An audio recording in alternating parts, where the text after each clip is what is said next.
what's up? Tom Marks from IGN here with Matt Perslow. Hi. We just saw Final Fantasy VII Remake's big reveal presentation, whatever you want to call it, at Square Enix's E3 conference.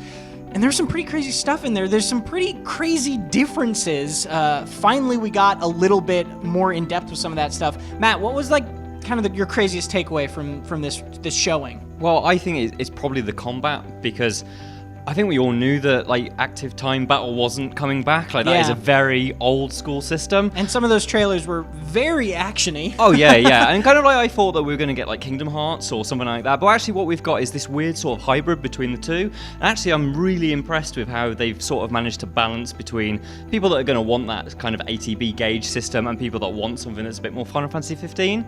So what we've got is there are active time gauges that fill up, but they fill up by basically attacking. Each strike of your sword will help build that meter a little bit quicker, and so then you can unleash your magic attacks or your braver or crush slash or stuff like that. I think that's a really interesting way of pivoting between the two. And it's interesting too, you actually switch between different characters, and they're attacking without you, and you can build up their gauges and then jump to them and take control of the use abilities. Yeah, absolutely. And then when you decide that you do want to use a special skill, you actually go into a tactical mode, which is almost a bit like VATS from Fallout, where it slows everything down, you get to browse through your menus. And I think Final Fantasy has always been about having that collection of abilities, rather than just kind of you do combos or you've got kind of 3 or 4 things that you do. It's supposed to be about going, wait, I've got 20 of magical abilities that I can choose from. I've got all these items, these limit breaks. It needed to have that somehow. And so I think by letting you slow down the action to do that, that's an interesting way of doing it. Yeah, I think it's a very neat hybrid, like you said. For me, the craziest takeaway was actually the story, and kind of finally we have an idea of how they're going to structure this and what the shape of it is. Because we've only seen Midgar, and everyone was like, well, if they only do Midgar, is the game just going to be, 5 hours long? Yeah. Midgar isn't that long in Final Fantasy VII. So now we have an answer, and the answer is yes, this first part is only doing Midgar, but they're extending it out into what they called a solid JRPG of its own, right? A solid game of its own. We don't know if that means, 10 hours or 30 or 60, right? We're not sure. They said that the overall project is going to be, they estimate 2 Blu-ray discs worth of content. Which is colossal. Yeah, it's huge.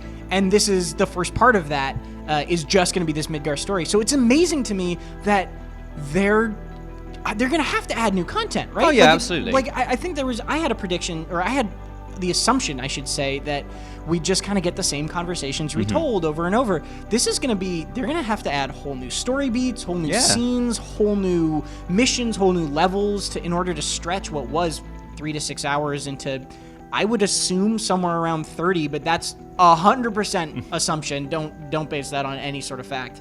Yeah, absolutely. And it's kind of we've only seen, I think everything we've seen is definitely stuff that is from the original game. We've seen the Mako reactor runs, we've seen the stuff on the train, we've got to see Cloud on the bike, the bike chase is definitely in it, but all of that is stuff that we know was in the game. Yeah. It will be interesting that when we get to see it again, are we going to see new plot threads, new quests, new areas of Midgard that just didn't exist before? And we already saw a little bit of that and how they're kind of expanding stuff in that first boss fight, which, was kind of a simple, straightforward fight in the original, is now this multi-phase thing with all these different things going on, and it seems to be way more fleshed out than it was. Oh yeah, I mean, it was a huge chunk of this conference, and it looks like maybe even the sections collapse and it drops down onto a different level. You can move around, when it does the tail laser, which is obviously such a famous attack that character does. You're able to hide behind chunks of steel and evade and stuff like that. It's a completely different way of telling Final Fantasy VII. Yeah, there's just some really crazy differences. I think the combat and the story are definitely the two biggest that I noticed in that one. We're going to have a lot more coverage of Final Fantasy VII. We're going to be going hands-on with it this week at E3. So for everything involving Final Fantasy VII Remake and more, stay right here at IGN.